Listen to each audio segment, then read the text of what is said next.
Welcome to the Tourism Workforce Development course. I'm Don Hawkins. I'm a professor at George Washington University in the School of Business, and I'll be guiding you through some highlights for this particular course.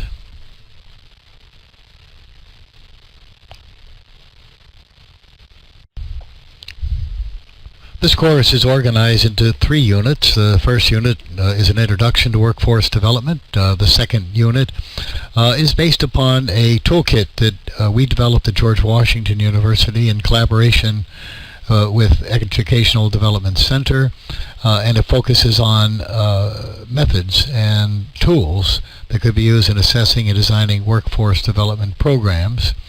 And then the third unit is actually an introduction to a number of cases that we'll be discussing as we go through the course. One from the International Finance Corporation in Sub-Saharan Africa, where there was an effort to identify training needs of 10 countries. The second is the Human Resource Development Plan for Jordan, and 2 other cases from Jordan. Annex C is the Reforming Higher Education for the Tourism Hospitality Sector, and D is modernizing Jordan's VTC, which is the Vocational Technical Corporation Hotel and Training Centers. Unit 1 is an introduction to the workforce development process. We provide approaches where workforce development is considered a holistic concept, which requires collaboration and cooperation between the public and the private sector. It also suggests ways in which we could coordinate these efforts in terms of policy development, planning, and programming.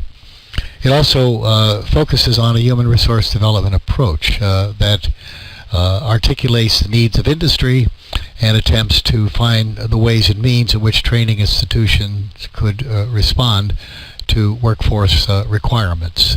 We also deal with organizational performance and accountability in the workforce development system. This unit begins with a description of the workforce development system, which begins with an analysis of market conditions, both in terms of domestic and international travel demand, as well as the policy environment for developing tourism within the country and the importance that it gives to labor force development. And then there's an effort to analyze the employment pool, be deployed and trained to meet these needs. And then we shift to the employers and their requirements. And then finally, we look at the educational and training providers, both at the high school vocational level, the post-secondary level, which would include technical schools, colleges, universities. And then we look at 7 development steps. The first is to determine the program goals for workforce development in the country, identify the target workforce with a certain sensitivity to some of the needs of more vulnerable populations like youth and women and handicapped populations, and then to identify very specific workforce education and training objectives that will drive the system. And very important to construct and develop linkages with the private sector, who need to be very closely engaged in the whole workforce development process. And then to design and implement a relevant workforce education training strategy that takes into account the resources provided by the educational system, both public and private. And then to strengthen the workforce policy and organizational environment. In many cases, working conditions in tourism are not as desirable as they should be, and it's very important that we take steps to improve salaries and conditions in order to make tourism a favorable employment option for young people. And then conducting periodic program monitoring and evaluation activities. This diagram focuses on a lifelong approach to education and learning. It begins in the very earliest stage with all the things we learn in our families, both from preschool, as well as the support and guidance from parents and siblings and friends and other significant persons in our life, and particularly as we develop attitudes toward work and acceptance of responsibility. And then we have the advantage of broad-based educational programs at the elementary and secondary level that prepare us for the broadest possible needs of society. And then for some, there's an option to immediately move into technical training, where we can benefit, from job-focused, occupationally oriented training programs to prepare for immediate entry into the workplace. But then in other cases, we have options for more extensive post-secondary academic training. And here we find the role of the colleges and the universities to provide learning opportunities that combines both the technical training along with general management education, preparing people for supervisory and leadership positions. And finally, to promote the attitude that learning is a lifelong process, and we will have many career changes, through our life, and it's extremely important to be able to maintain and update skills and continue to develop at all levels, whether it's from the professional to the executive level. And today this is becoming much easier due to the strength and the resources of the internet and all forms of continuing education that's immediately available to people throughout the world, as long as they have access to the internet and the willingness to learn.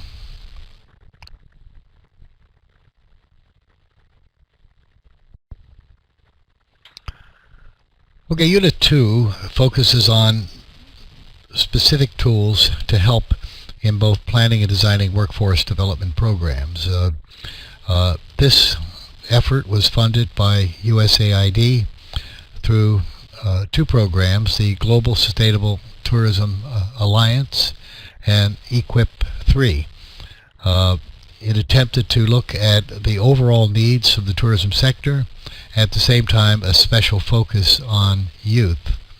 As we note, in many countries, youth are at risk, they're unemployed, and they can create difficulties in society unless we can find more productive ways in which they can be trained and engaged in both entrepreneurial as well as business-related work activities. So, in effect, this program was designed to help managers of workforce development activities from government, NGOs, and the private sector, so they could assess, design, implement, and evaluate workforce development programs in the tourism sector. And it was also designed to call to the attention of countries the importance of building the sustainable tourism sector, because it creates jobs and contributes to economic growth, while at the same time can practice and demonstrate that sustainable approaches to resource management can work and contribute to social and environmental goals. And lastly, as I mentioned earlier, there's a strong emphasis on the large youth populations, particularly in developing countries, who need viable opportunities both for vocational training while they're in school, or if they are out of school and unemployed, ways in which we can re-engage them in the employment sector. And often this is a national priority that needs to be addressed, and the tourism industry can make a contribution here.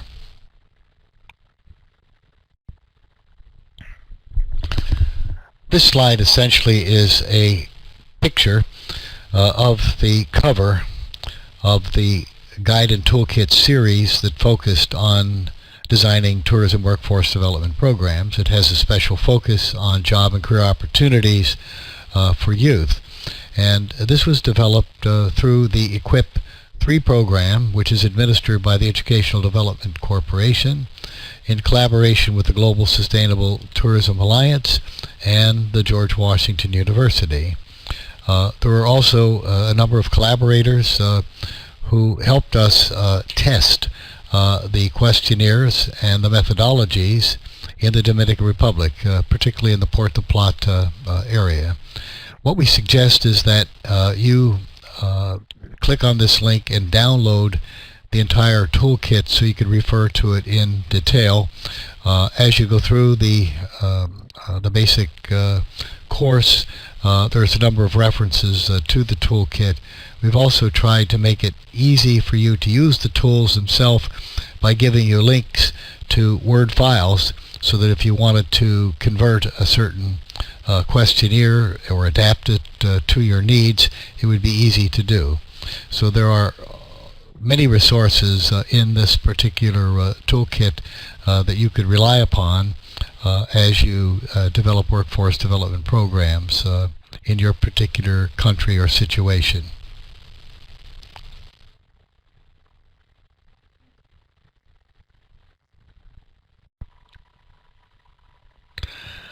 The long-term outlook for tourism continues to be very promising in spite of major difficulties that the world has encountered, such as economic downturn, natural disasters, wars, conflicts, and other constraints. People still continue to travel. In fact, we expect close to 1 billion visitors, by international visitors, by the year 2012, and expected to grow to about 1.6 billion international arrivals by the year 2020. These visitors comprise a number of market segments. They could be traveling for business purposes, attend conferences and meetings, visit friends and relatives, or for pleasure and recreational purposes.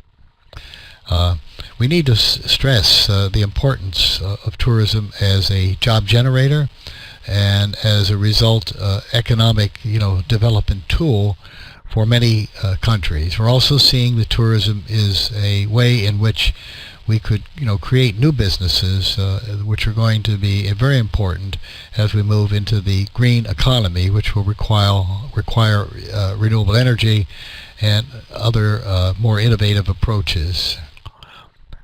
In particular, tourism is a very important industry for developing countries, and it provides special opportunities for youth, women, and less advantaged groups in our society.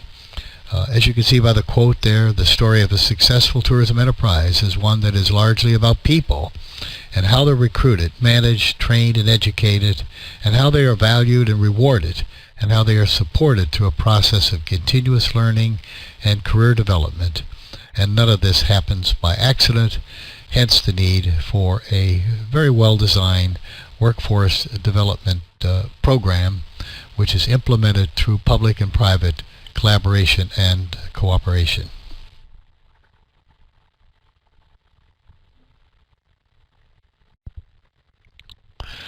The Workforce Development Toolkit comprises 2 sections. The first section focuses on assessment, and the assessment framework is described where we look at industry demand for workforce skills.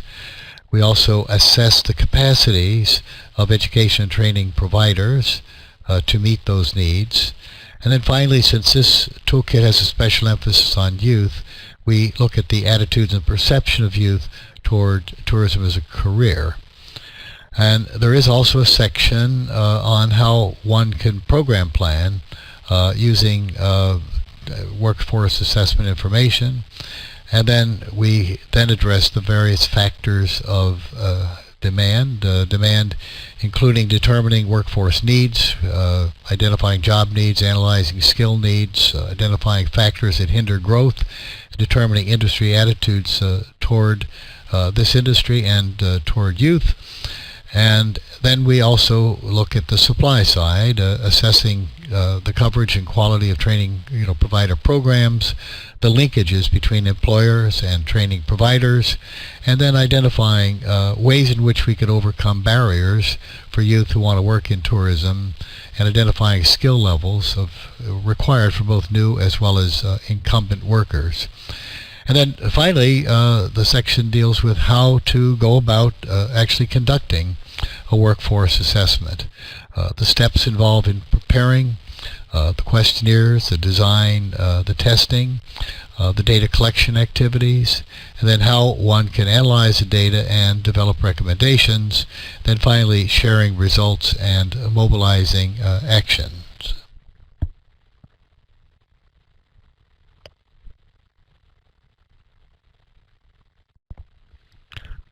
Section 2 focuses on program design, how we can transition from assessment into actually designing programs with specific goals, for example, to increase industry skills and employment among youth as well as other members of the workforce, how we can increase economic productivity in the tourism sector.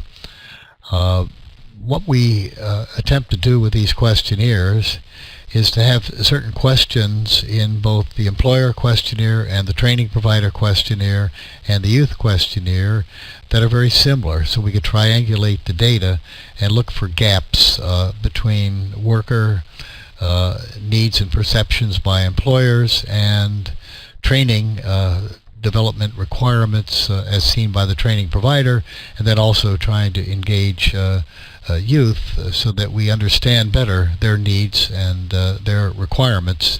And out of all this, we try to reduce those gaps through designing programs that can meet a whole range of objectives. For example, conducting and assessing local education training provider capacity and using the results from the survey to create new programs which are more responsive to private sector requirements and needs. At the same time, we understand, particularly with youth, that there are attitudes toward work and also toward the tourism sector that may be inaccurate. They need to be corrected through media programs and career awareness. Some of the work we've done in Jordan, we have a difficulty recruiting women because of the shame culture.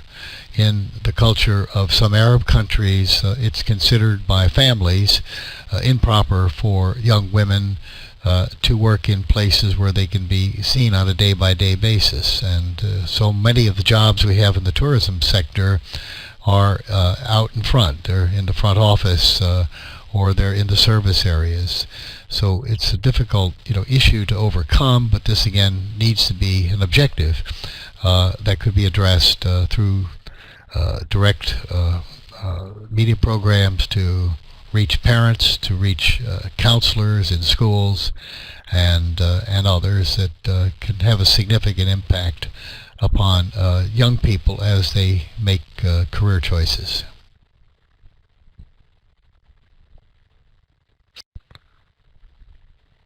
Well, Unit 3 is just an introduction to how we can implement workforce development by focusing on selected cases, the IFC training network, and then 3 cases from Jordan, where through their U.S.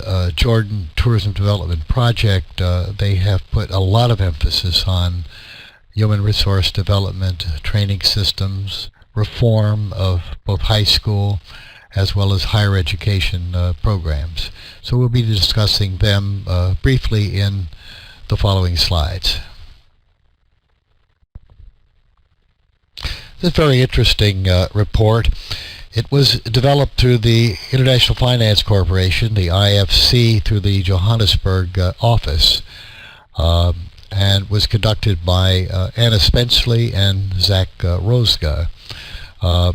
This research team traveled to 9 countries and assessed the supply and demand for tourism training through use of extensive questionnaires and interviews. I would suggest that you would download this entire report. It's very, very interesting reading, and it's particularly helpful if you want to do an assessment at the country level. Appendix A contains all of the market research questionnaires that were used. This data was then used by the IFC to determine which countries they want to do more extensive development by working with selected business schools in those countries. At George Washington University, we had the opportunity to help business schools in the countries that were selected develop programs. We began essentially with executive education, because in most cases the business schools did not have tourism or hospitality curricula, and then that led to other forms of curriculum development at the undergraduate and the graduate level. The countries that we worked with were Kenya, Madagascar, Mozambique, Rwanda, and Senegal.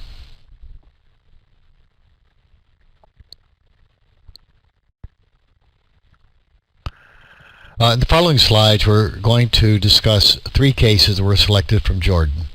Jordan is very important from the USAID point of view because it's the largest USAID tourism program in the world, totaling close to $28 million over a 5-year period of time. They put a lot of emphasis on human resources. As you can see by the table, this sector by 2014 will require some 25,420 trained personnel, and annually that means approximately 6,355 each year. So this critical shortage of qualified Jordanians was highlighted in the recent Jordan National Tourism Strategy for the year 2011 to 2015, which was released in the spring of this year.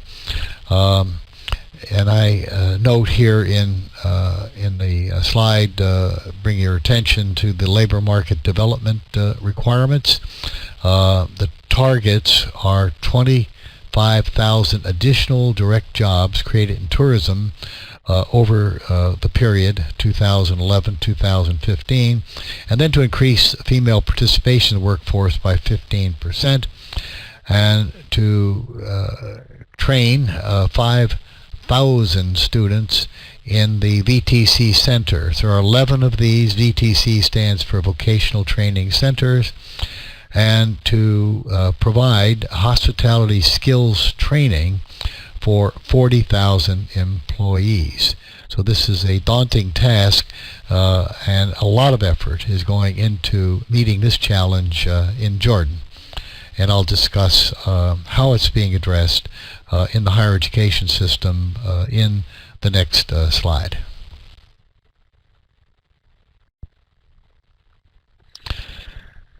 As we noted in the previous slide, human resource needs are critical in Jordan, and most of those needs will need to be addressed and satisfied through the vocational education programs and the vocational training centers, or through direct entry into the employment situation with on-the-job training. But there's also a critical need to provide the supervisory and the managerial level personnel, and you will be able to identify the number of efforts that are being made to reform, if you will, the higher education system to respond to those needs. What we were able to do in Jordan was to develop an approach to analysis of workforce needs using a value chain approach. That approach looked initially at basic inputs, which was the profile of students who are being recruited and hopefully retained through quality programs, and then using processes that we in higher education use to develop the full potential of the students. We examined the strengths and the weaknesses of the higher education system at both the community college and the 4-year university level in terms of courses and awards, program aims and objectives, curriculum and structure, teaching and learning, assessment and exams, linkages, progression, funding and resources, facilities, and benchmark in innovation. And all of this, if done well, means we can, address, if you will, the output requirements to meet the needs of employers and the industry. And if this is done successfully, we will create a more competitive industry. And this is related, as you can see on the left-hand side, to workforce requirements and to the human resource development plan. And essentially it means that the supply, which is really the training providers, will meet the demand, and that demand would be expressed officially through a national qualification framework and occupational standards. These are all described in detail, in the publication. But this publication was used at a major conference in Amman in January of last year as a way of engaging the entire higher education sector in considering ways in which it can be reformed to meet needs of the industry. One of the problems we had in Jordan with the higher education sector was a lack of high quality assurance systems or accreditation standards, and these were reformed as a result of this process, which is described in this particular publication. And very interesting, in Jordan, it's the only case I know of where reforms that were made in the tourism, hospitality, culinary arts sector were actually then initiated through the Accreditation Commission of Jordan for all of the higher education programs. So those same reforms and quality assurance systems now guide the curricula of both medical, law, business, and information communication technology. So tourism really had a pivotal role to play and was showcased because of its importance to the economy. But eventually these reforms were translated into other sectors. So tourism in this case really took on a major leadership role.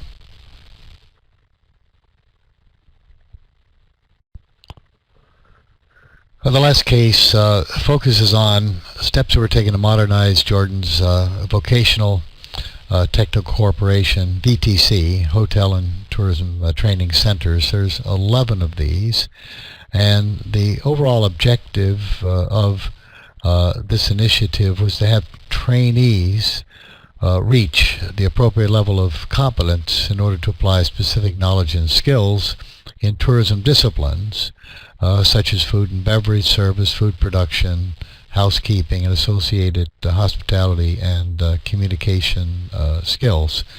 And you can read through this report. It's a very interesting case of the progression of going from a vocational training center system that was in disarray and not really producing the results needed, and through use of best practices and staff upgrading and improved facilities and using pilot programs, eventually a very, very extensive and effective system of vocational training centers has been developed in Jordan.